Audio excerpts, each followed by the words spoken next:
Welcome back, guys, to another Dragon Ball Gekishin Squadra video. Today we're going to be taking a look at the most recent developer letter number 3, which to date is probably the best developer letter that we have ever gotten. This has some of the most substantial changes for both free-to-play as well as pay-to-play players, but mainly for the free-to-play audience is what this developer letter is focused towards. And that's honestly a good thing because the free-to-play audience does need a break with how Season 1 was handled, especially in regards to character release. So I have previewed this letter a little bit, but we will get into it here. Let's go ahead and head straight into that. But here they're saying that thank you so much for your continued support of Squadra. In this developer letter, we'd like to share some info that we couldn't touch about in the Squadra Talk. And the Squadra Talk videos are made weeks and months in advance, so quick updates that were not in the original pipeline are better communicated through these letters. The first one that they are talking about is Season 2 update directions in regards to new heroes. Starting with Season 2, the period where new hero character acquisition is limited to Dragon Gems will be shortened greatly. The change that they're making is that initially they wanted the character to be available after a whole season's worth of time has passed, but starting from Season 2, every new hero will be added to the Star Collection once the next hero is released. So taking Season 1, for example, Riku would have been added to the Star Collection when Gotenks released, and then Gotenks would have been added when Toppo was released. And I think that is a much better system. That is what I said the system should have been when we initially found out that they were going to wait a whole season to go ahead and release these characters. But that is a good step for them for sure to make that release a lot more available for free to play, so they're not waiting 2 months to get access to a new character. Now it's more so like 2 to 3 weeks you'll be able to get a new character accessed, but you still obviously will have that paywall of if you want to get them earlier you will be able to. But a big one here is that they said that, for example, Super Saiyan 4 Vegeta will be available through the Star Collection when Ultimate Son Gohan makes his appearance in game. That is what the example that they're using. But to catch up to the new rule, heroes that were added during Season 1 will all be available through the Star Collection from Season 2, meaning that all 3 of the characters will be automatically available starting on tomorrow when Season 2 begins. And they're also making a change to Star Collection balance changes, which is that they're going to be receiving player feedback, which is why they realized that the rate at which we acquire Zenny and hero memories is kind of abysmal, making it very hard to get progress on that Star Collection. So they're going to be changing that around to make that more accessible. One of the major changes that they're doing is that the first memory slot is always going to be the character that you are playing in that round. This will make it a lot easier to target which character you get memories for, making it easier to star them up. If you're going for like a lower tier character that's like maybe star 1 for you, you can go ahead and target their memories now. The second slot onwards, which is still going to be random, and you get that by unlocking more characters. And they're also removing the cap for bonus points from when choosing the flex role before matchmaking, making it easier for you to get more Zenny. But I don't think the Zenny change is going to be as impactful as the hero memory change, but we will see how that ages out. But this will allow you to get a lot more Zenny.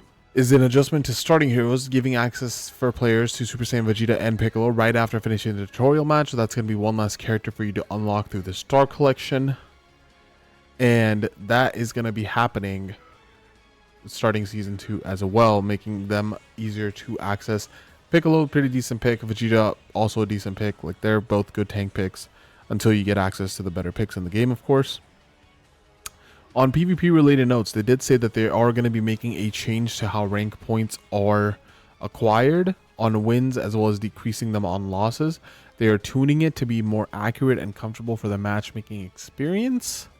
Not sure what that means, but hopefully this is going to be something that kind of makes the point system more based on you get more points if you fight people that on average have equivalent points to you, because as of right now it just goes off, are they S rank, then you get max points. If they're not S rank, you don't get max points, because right now it just goes off of the rank rather than the point. So hopefully this change is directed more towards that, where it'll make your point gain based on how many more points or less points the team you're fighting has than you. Regarding AFKs and disconnects, they are not making it aware what they're doing, but they are saying that they're doing changes to punish those players harder. The reason they're not stating it here is because they want it harder for those players to avoid those penalties. So they're not making it aware to us what they're doing, but they are going to be doing more. So once we start seeing people do more dodges and AFKs starting next season, we might see what those changes are. And the other big thing here is that they're not going to be doing any balance changes for the first 2 weeks of December. So all the balance changes will be done prior to that. And once we're in the first 2 weeks of December, due to that being the area for the Squadra Blast tournament, they're not going to be doing any balance changes. So that is something to keep in mind, that we will not be getting any balance changes for those 2 weeks. And we'll probably get either a big one a week after that, or that week when those 2 weeks ends of the Squadra Blast tournament. In closing, they did say that Season 2 is coming soon, and they're hoping everyone is excited as they are. I think that this is a very good direction for the game, for both free-to-play. That is a big thing. This is making a very big difference for free-to-play. People will be able to get access to Super Saiyan 4 Vegeta a lot faster, and he does look very, very powerful.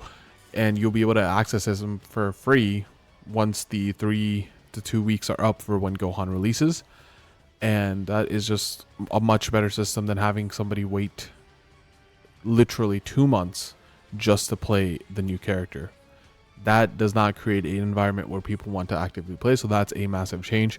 This alongside, obviously, in the video, if you guys have not seen, they are removing Cell Juniors, which is a big one that people wanted to be gone. We have still not received the patch notes as of yet for Season 2 as well, so everything is shaping up to be very good, but it just depends on how good those patch notes are. Those patch notes need to hit a couple characters for sure, like 3Q, Hit, Caulifla, and Cooler.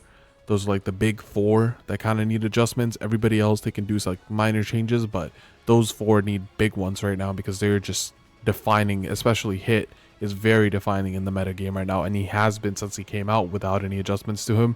Same kind of situation with 3Q. Whereas Gammas, they came out, they weren't that strong, they got buffed pretty immediately. The characters that were already strong did not get any adjustments.